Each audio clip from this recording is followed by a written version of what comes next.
Hey, so it's a Sunday night. I have lost track of what number I'm on. I think it's 70 something. I know there's less than 30 days left, and I will figure it out when I do the slide. For crying out loud. I will figure it out when I do the number for today. I can't even think of the word. the, the word where you make a slide that goes for your, oh my God, my brain. Anyways, the last few weeks and especially the last few days have been pretty hard for me. Just fear and stress getting me down. So today been a little bit better day. I've had the day off and got some cleaning done and some work done and some just mental space to kind of clear my head, which I'm thankful for. Found a few jobs to apply for online. And tomorrow is exactly 100 days till Christmas. And every single year for the past, it's been more than 5 years, I think, I have done a gratitude the 100 days prior to not to Christmas, I'm sorry. Tomorrow is exactly 100 days left in the year. So for the last 5 years at least, I have been doing a gratitude daily challenge, and it's the last 100 days of the year. I publicly list something I'm grateful for on Facebook. I do this in my own little gratitude notebook as well, but honestly, when I do it in the mornings, it all kind of becomes the same unless I really sit down and think about it or do it verbally. I mean, I write about 30 things every day, and they're usually the same things. I'm grateful for family. I'm grateful for friends. I'm grateful for a house. I'm grateful for a car. I'm grateful for a job. Grateful for the cats. Grateful for food, and so on. This challenge that I've been doing every single year is a little bit different.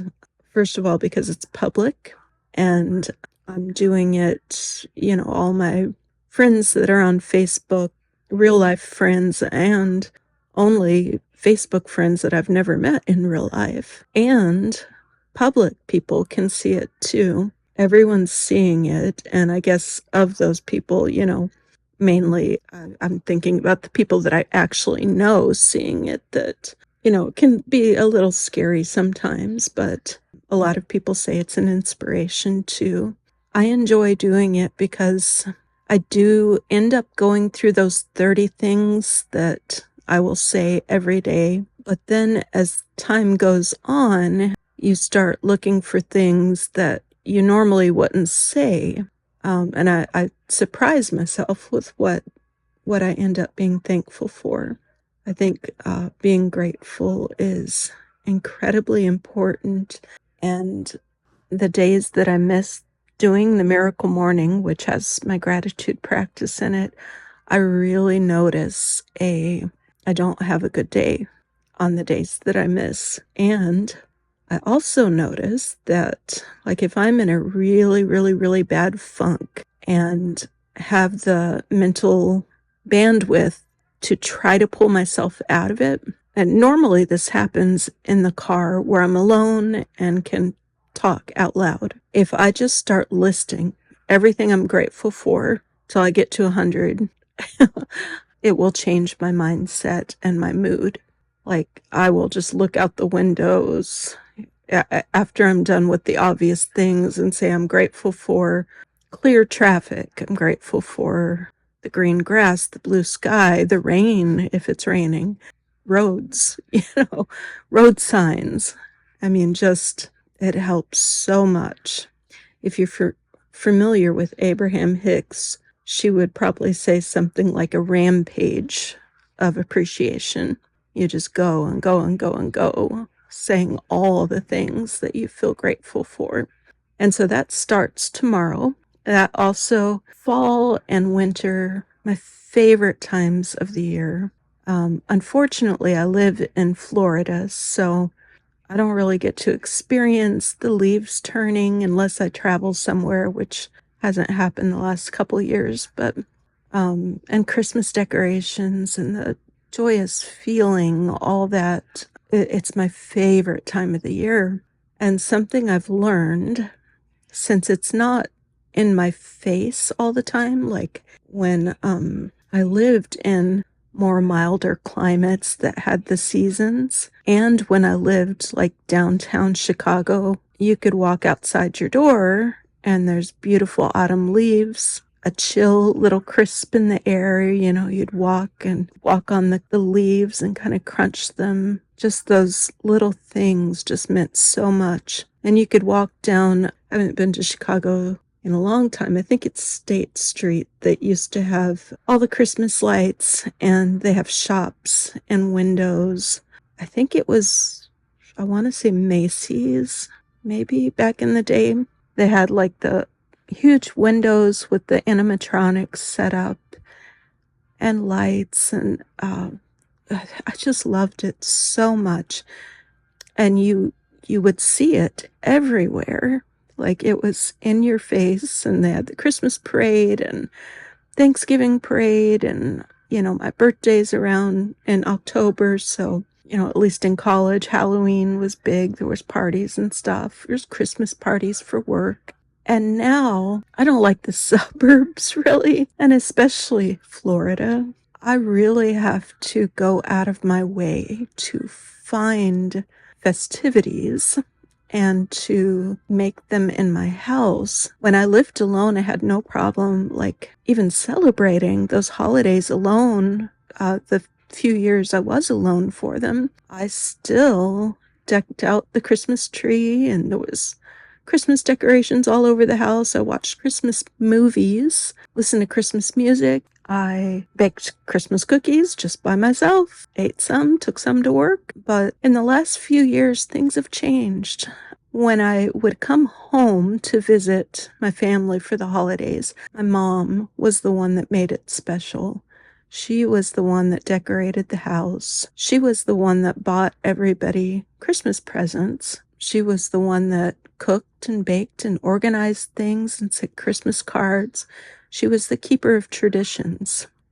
And since she passed, even the last year with her was really hard, because we knew it was her last Christmas, and it was, for that reason, very hard. It was hard to buy her anything, because what do you get somebody who's has cancer and is not going to live more than a couple months for their last Christmas?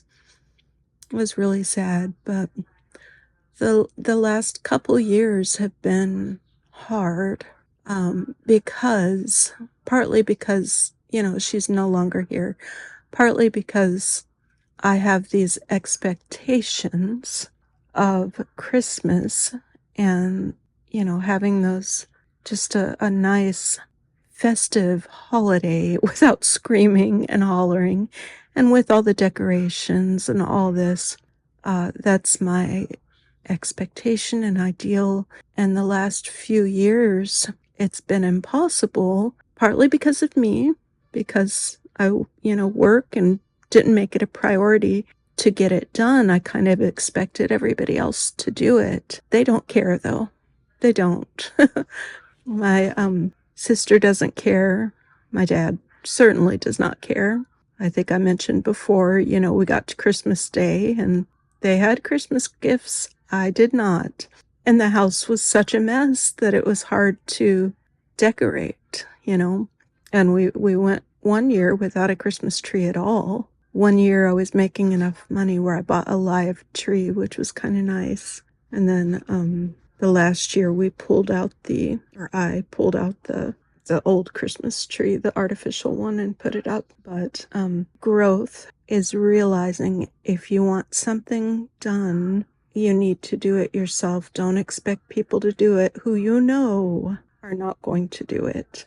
I think probably a lot of marriages get in trouble for that reason. To me, things like that are really important. If I were in a marriage and a husband did not find it important, I would have trouble with it, honestly. But learning, I look at my mom and she did it herself. She brought the joy. And I really think that was something special and smart. She was wise in that way. Anyways, back to it's my favorite time of the year. I'm already listening to Christmas music in July, June, April. I've been listening to it anytime I need a little uplift. I'm that person who's listening to it. I don't know, something about it makes me feel better. I'm certainly not Mary Poppins or anything, but it does make me feel better. So, but the 100 days of gratitude that I do every year really, really helps me. And I will share here what my gratitudes are. I was even thinking maybe of just making a little different videos somewhere. I don't know that it'll happen. It probably won't, but of whatever I'm grateful for, because I think it's a really important thing for people to be able to find gratitude. We really don't. We had our air conditioning go out a few summers ago, and I am super grateful all the time for our air conditioning. We just don't think about those things. The more we stay in areas of gratitude and not grumpiness and all that, the better we come out. And it's something I need to remember. So that's that. 100 days left till the end of the year. I just can't believe it. The year's flown by, and I want it to slow down now. I'd like to do some customs this year too, some fun things. I don't know what. One year we live close to St. Augustine, Florida, and that is the oldest continuously inhabited city in the US. And it's a big tourist destination. It's not that big, really, but there's something called the Nights of Lights or something like that. And so I think it was the year before we found out about my mom's cancer that we went down and rode the trolley around and looked at all the lights, and things like that are just so special. Even I mentioned the other day, just playing a game, like a board game. It's such a simple thing, but it means the world to me. It's something fun. It's something I used to go over to friends' houses all the time, play board games, or, with my mom, or even with my ex-husband. We enjoyed playing board games, and old friends, we enjoyed it. My mom always wanted to see the Nutcracker live, which is really odd because she was kind of against dancing in her religion. She never wanted me dancing, even though I did. But I wasn't allowed to take ballet or anything because of the religion. But she always wanted to see the Nutcracker and never did. Something like that. My dad used to be in a band, the community band. He plays the clarinet. And he plays the piano and stuff, but his hearing's getting too bad and his memory's getting too bad so he dropped out of the band. But we would go see his concerts every year. They had a Christmas concert, and then they also had for every single little holiday, like Veterans Day and Memorial Day and all that. The community band played. So we would always go to those things. When I lived in Chicago, every Tuesday I'd go to the Art Institute. It was free on Tuesdays. That's why I went Tuesdays. I loved it. I mean, just to me, things like that are living. I don't do well in suburbia. I don't do well sitting in front of the TV all the time either. Anyways, we still got a lot going on. The vocational rehab lady wants me to talk to her next week about my sister. Still trying to make ends meet with the work that I have, which is not easy, and still looking for a new job, still trying to start other businesses that might make some money too, and working on different things, and just not sure really what to do. But definitely this gratitude practice is hopefully going to pull things back together for me to stay focused on the good. I think when you stay focused on the good, more good comes to you.